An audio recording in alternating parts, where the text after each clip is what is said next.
Hello viewers and welcome to my first IFR flight on X-Plane 11 using the Zebo 737, which is a freeware aircraft. I left the link for this aircraft in my last X-Plane video, which is me revisiting this sim for Breerson Videos PC Gaming. And this time I'm going to be doing my first IFR flight on X-Plane 11 using this aircraft. So without further ado, we're going to go ahead and jump straight into the cockpit. We've done all the starting up checks, so we're going to go ahead and fire up everything. Turn off our packs. We have everything up and running. We can go ahead and turn on the TCAS.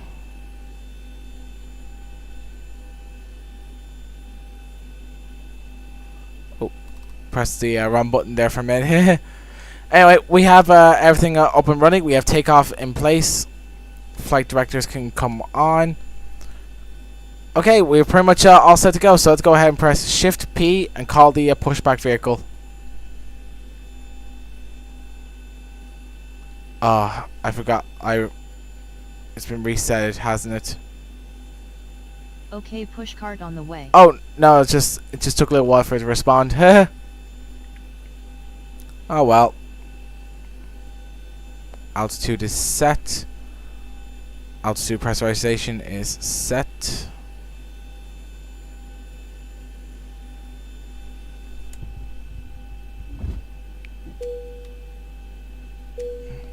Here we go. Oh, forgot to take off the brakes. There we go. Now we can go ahead and fire up engine 2.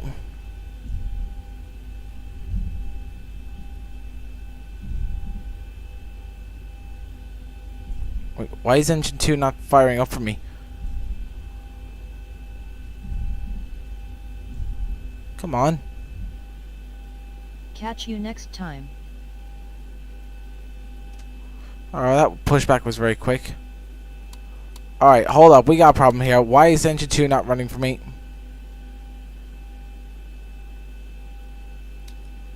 Is it the packs? Oh, that's all.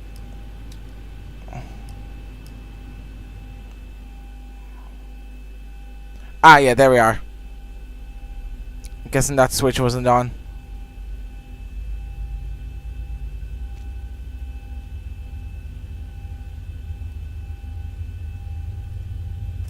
There we go. Now we can go ahead and pass fuel on to engine 2.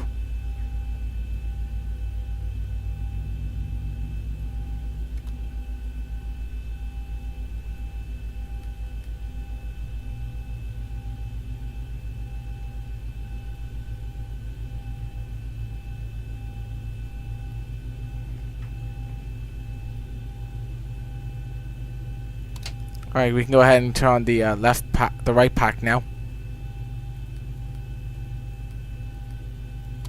Fire up engine 1.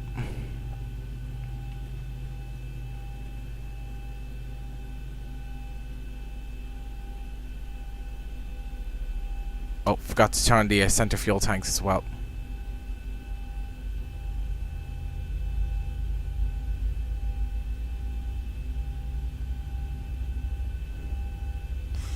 And I can go ahead and set the takeoff trim.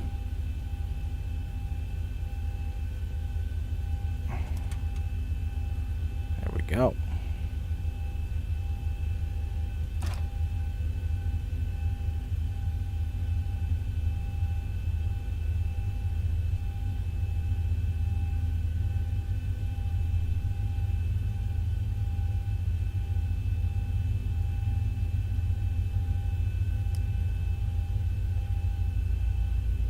Oh, didn't know why engine 1 wasn't starting there for a minute.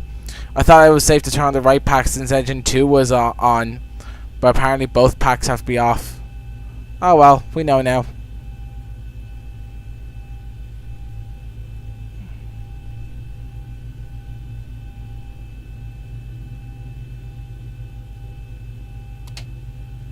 There we go. But alright, both engines are running. Turn off the APU. Now we can go ahead and turn on both packs. as well as turn on the window heat.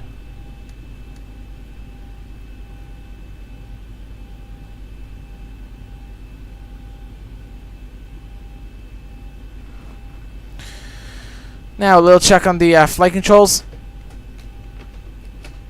Okay, yep, flight controls are good. Oh, check the yep, speed brakes is working. Go ahead, set flat for 5.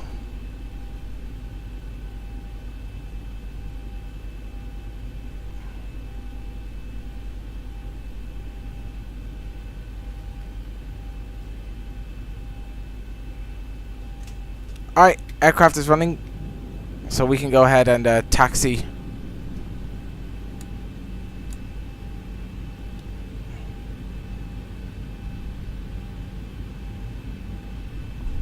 We can go ahead and taxi runway 28.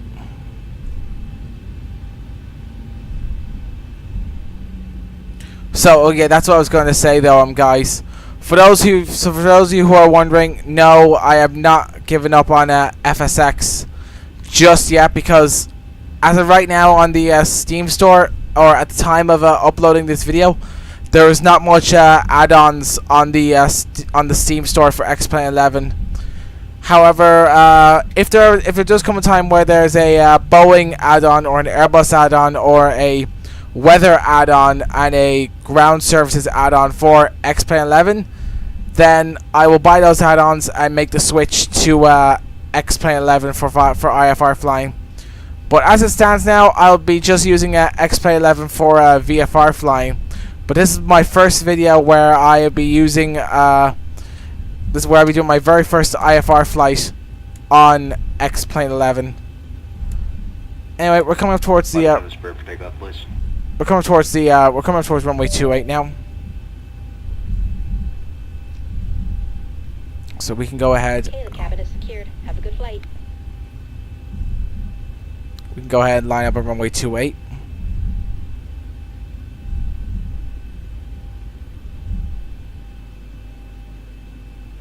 Everything is set.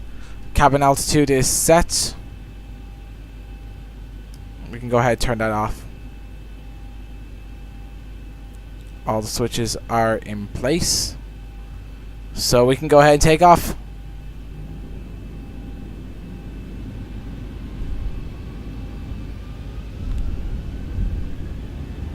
Our engines at takeoff thrust.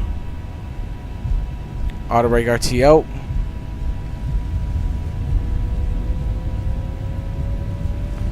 A knots.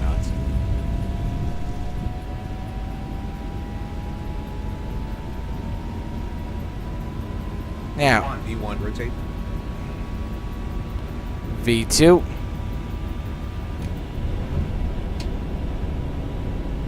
Positive brake. Gear up. Flaps 1. 400.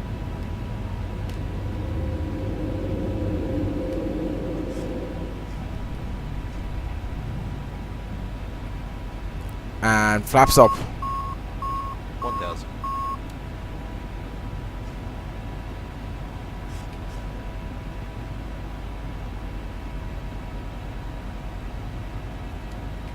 Now we go ahead and set VNAV and LNAV and turn on the autopilot. But yeah, look at the cockpit on the Zibo 737. It's very well modeled and very well detailed. This is definitely PMDG quality I am getting out of this freeware 737. Definitely, the cockpit in here definitely feels very, very interesting. Anyway, we're above our transition altitude, so we can go ahead and set the barometric code to standard. Now let's just go out to the outside view, just to get a look at some scenery. Look at that! I'm at 6,000 feet, and yet I'm still seeing nearly the whole of Dublin. How come FSX can't do anything like that? It's beyond me. Oh yeah, this definitely feels very realistic. 7,000 feet, passing 8,000. Wow, look at the shadows coming across there, across the cockpit and all. You know, it's the little details like that that make X-Plane so special.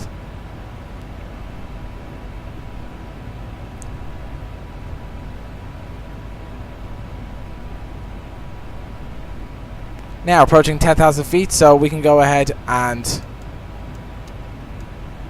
turn off the landing lights, turn off the runway turn-off lights, turn off the taxi lights, and turn off the wheel well lights.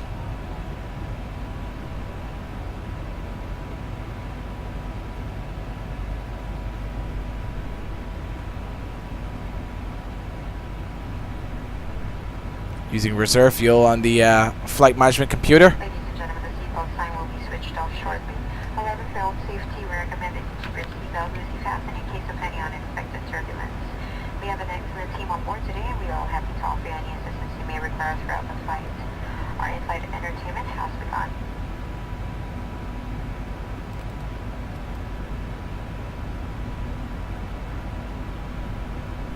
I just want to check something.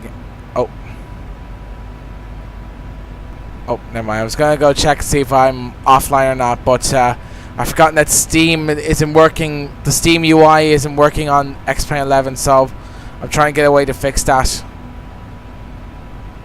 Now, past 13,000 feet. As X-Plane 11 had a bit of a freeze on me there for a moment, but other than that, though, it's still running. It's running at a stable 30 to 40 FPS.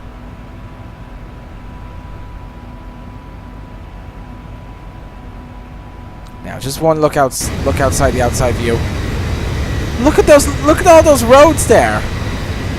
This is Dublin at 16,000 feet, and yeah, I'm still seeing the whole city. I can even see Dunleary from up here.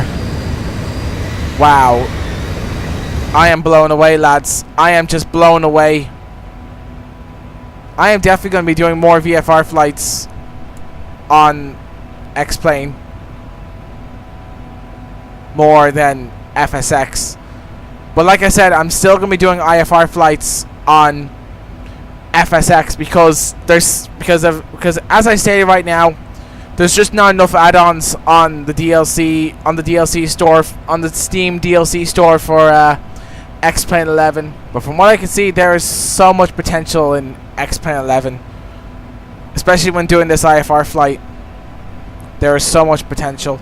I'll even take the opportunity to try out the auto landing system on the Zebo 737.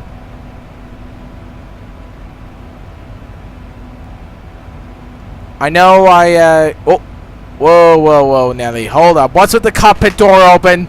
Close that thing. Close that cockpit door. Who left the cockpit door open? Close that. Thank you. We hate to have another hijacking. We hate to have a hijacking on this aircraft. Thank you very much. Mayfield. Now, 30,000 feet, so we can go ahead and turn off the seatbelt sign now. And now to give the passengers a bit of a brief. Ladies and gentlemen from the flight deck, this is your captain speaking. We are now at our cruising altitude of 30,000 feet.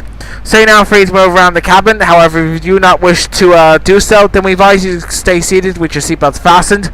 This is just in the event if the plane starts falling out of the sky or we hit severe turbulence, which is highly unlikely. But for now, we ask you to sit back and relax and enjoy complimentary snacks from our lovely flight attendants and stewards. And we thank you for choosing Ryanair, the champion of hard landings. Alright, that's the passengers briefed. Localizer for runway 26 left, 110.9. So I'm going to go ahead and put that in. 110.9. And insert. And approach course is 260. So we'll put that in as well. So that way we're planned early for the approach into London Gatwick. Also gives us the chance to test out the auto landing on this bird.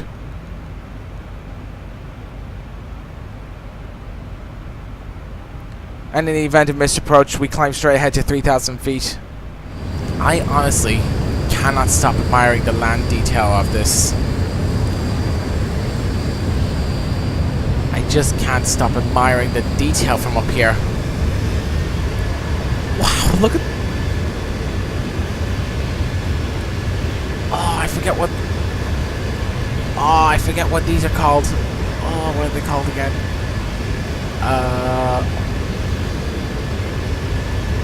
Contrails. Look at the way the contrails are made. It almost look like as if they're... It's almost like as if the engines are pumping out smoke. I don't know if that's how the contrails are actually made from that far back. I think... Aren't they made from much more closer up? Oh well, never mind. Oh well, I'm not going to complain. I am not going to complain.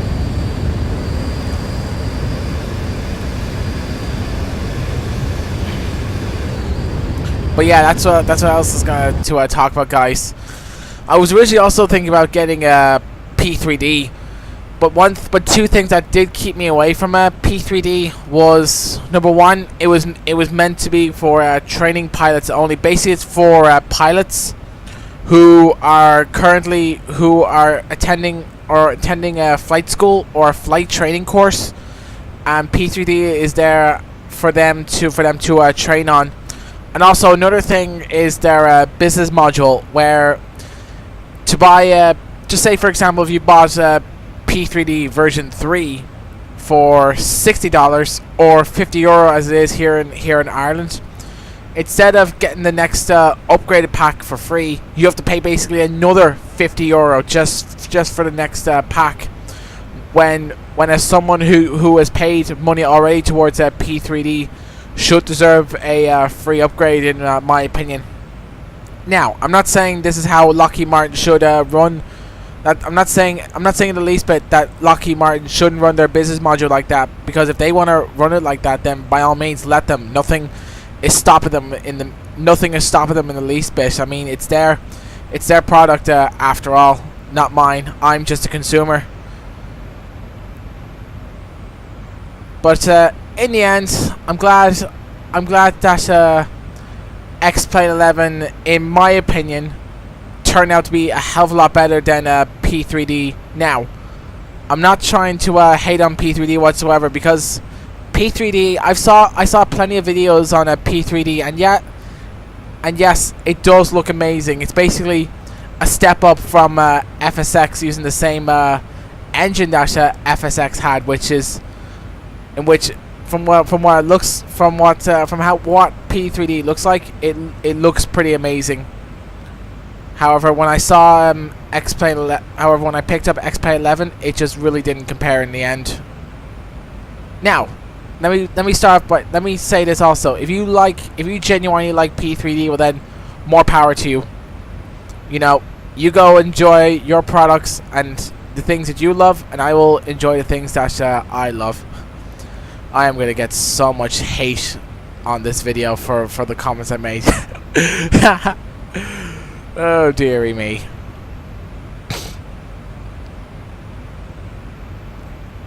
But yeah, so far, but anyway, back to the fly at hand. We're passing Dulop now, and our top of the descent is until after People, in which when we reach Ampit, we will make a right turn and then head down to London that way. Now just look at the sun reflection on the airplane. Wow, look at all that detail. I can't stop admiring the detail. It's too good. It's too good for not to be looked at. I'm sorry, viewers. The detail in this game is just too good to ignore.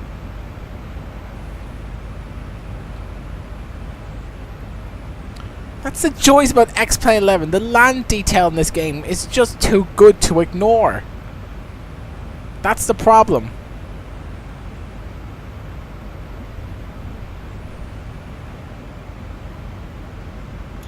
So we're now approaching People now. Pepple, which is after Pepple is the top of the descent, and we're descending down to 2,000 feet. So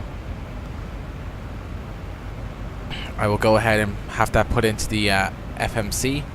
So after we pass Peppel, we will then descend down to 2,000 feet.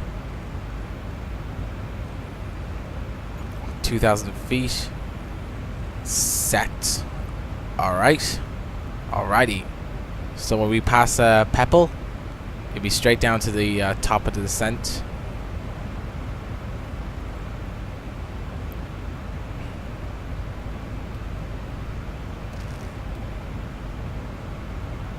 Alright, I think now would be a good time to descend, so let's put on the seatbelt sign.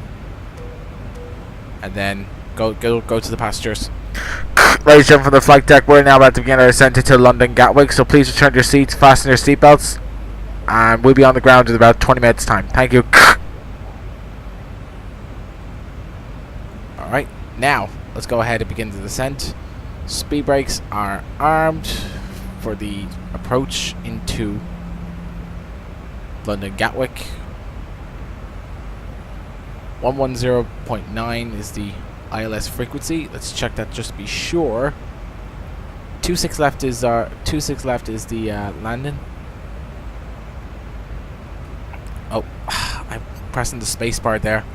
I'm so used to playing Flight Simulator. I keep forgetting the controls in X-Plane. Oh dearie me.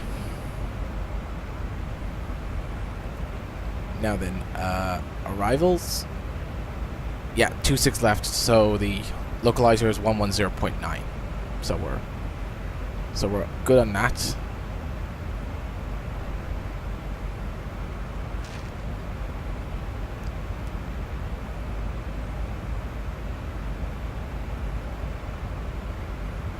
Speed brake is armed. 110.9.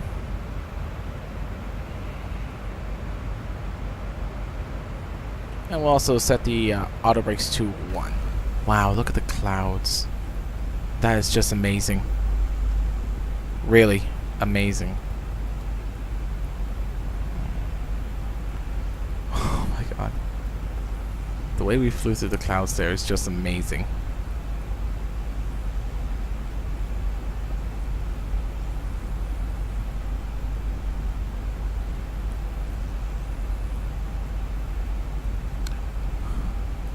Wow, the cloud detail in this.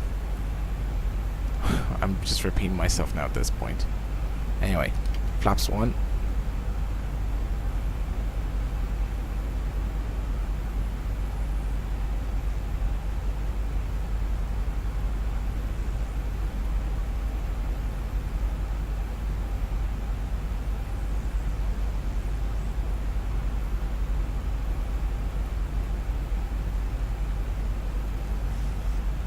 I suppose we can slow down to 210 knots.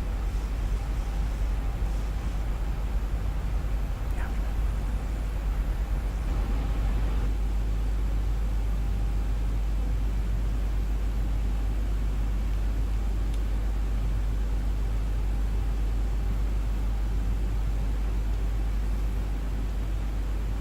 Now, just one last look outside. There.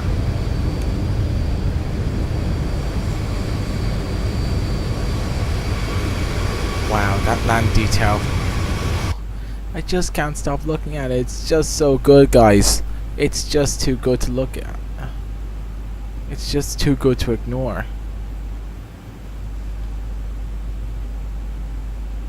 Yeah, we're flying very close to a mountain there. Hopefully the autopilot will be able to steer the aircraft away from the mountains there.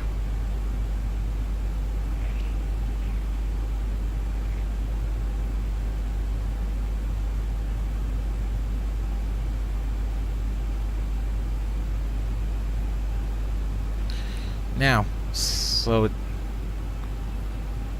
another 19 miles from intercepting the runway, so I think now would be a good time to slow it down a tad bit now again.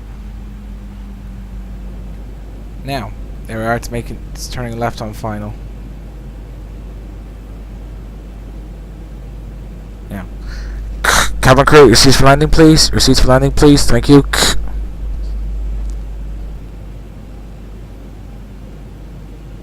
Now, say now we can activate the approach switch. And put on both autopilots.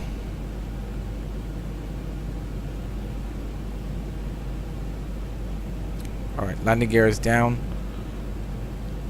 Altitude is 3,000 feet, so that way if we miss approach, we climb straight up to 3,000 feet.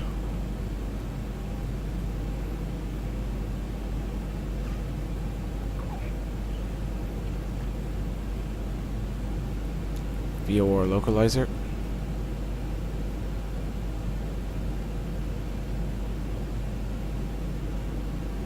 Course heading 260.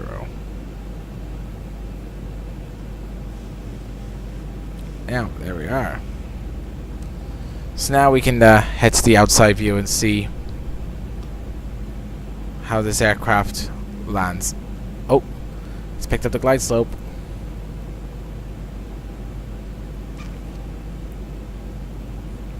$1,600 feet. 26 left is the runway we're landing on. Or is it 26 right? Single CH. That's new. What does that mean? Single CH.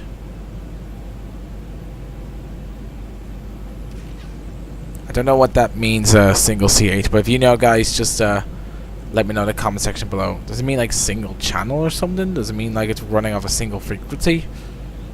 I'm completely unsure. Anyway, let's head outside. God, it's quite blaringly loud. Let me just turn down the volume a bit. So now we can see how the airplane handles an ILS landing.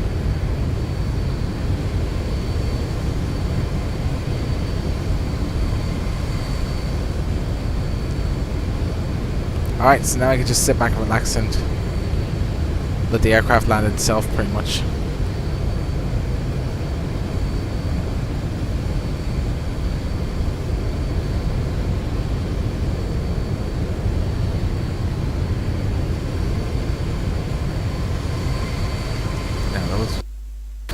Yeah, this one, this view here. We get to have a good view of the landing gear.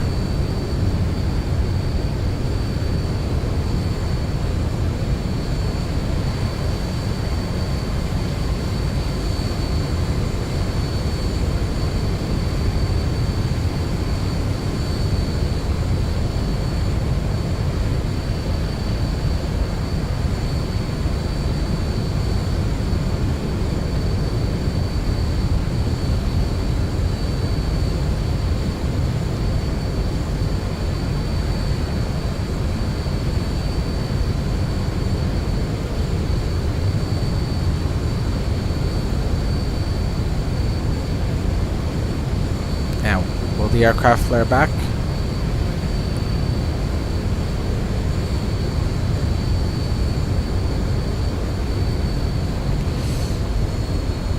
Ouch!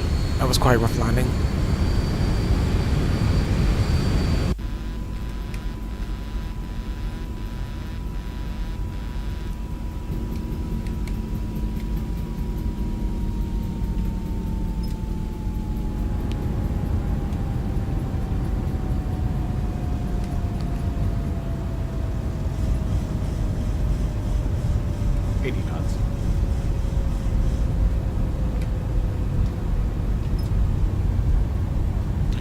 Alright, well that was definitely a very weird landing done by the ILS there.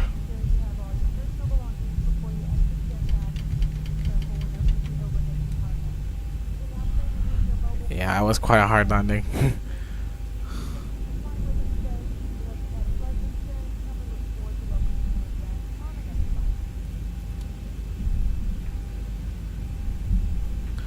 I guess even Ryanair's autopilot system likes to do hard landings as well.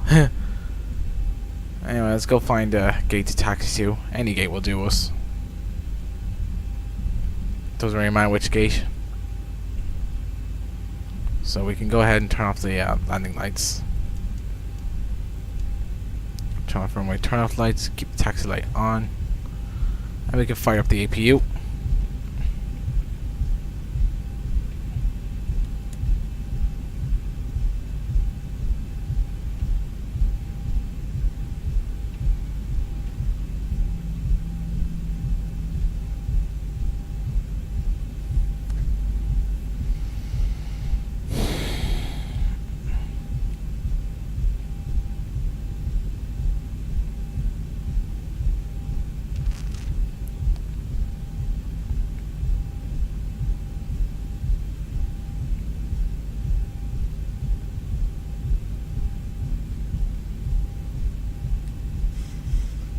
Also, we can bring the speed rate back up as well. I forgot to do that as well. Silly me.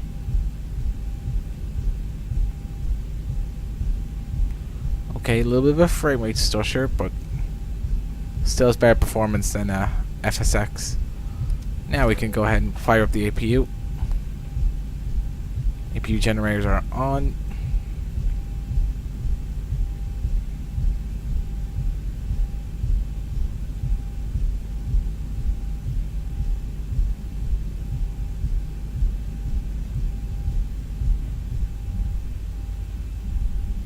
Now, how's the aircraft look on the outside? Is it damaged from that hard landing?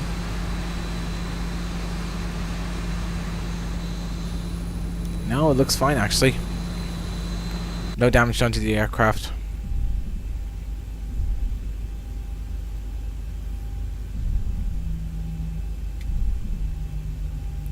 Ouch. That was harsh.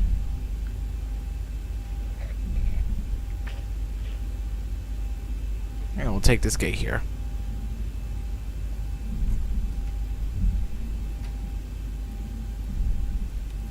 Taxi light can come off.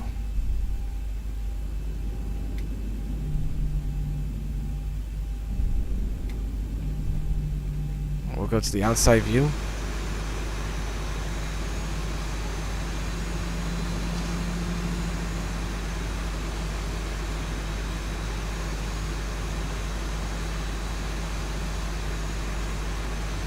Let's stop.